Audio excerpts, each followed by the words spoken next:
Assalamualaikum warahmatullahi wabarakatuh. Halo, apa kabar teman-temanku semuanya, dimanapun kalian berada, semoga dalam keadaan sehat walafiat. Amin ya Allah ya Rabbal Alamin. Nah, seperti biasa di kesempatan kali ini Ibu Warung mau sharing lagi kegiatan Ibu Warung setelah pulang belanja, yaitu unboxing barang belanjaan.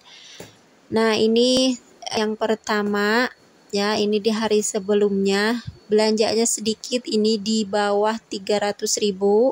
Yang utamanya saya itu beli telur ya, karena si abang yang biasa keliling jualan itu nggak ada, jadi saya sekarang rutin belinya dari grosir ya. 3 kilo itu cukup untuk biasanya 4 hari atau 5 hari.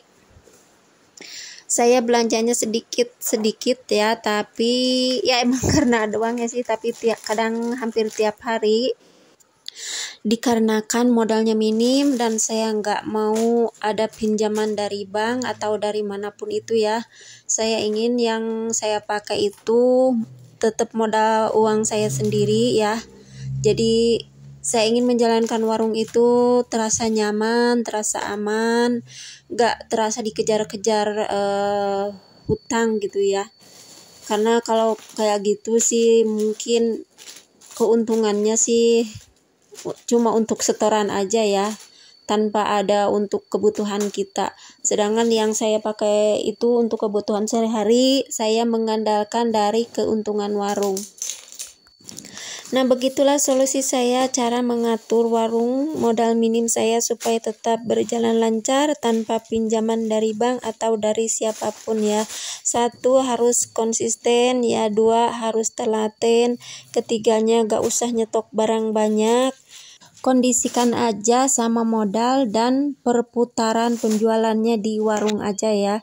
Karena walaupun kita nyetok barang banyak, kalau perputaran penjualan di warungnya slow, itu sayang banget ya. Bisa-bisa barang yang kita stok di warung itu kita beli banyak-banyak, bisa-bisa kadaluarsa ya, kan sayang.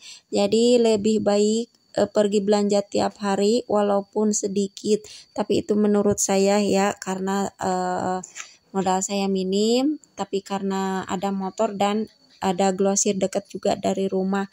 Jadi ya solusi saya begini aja, jadi belanjanya tiap hari aja walaupun sedikit.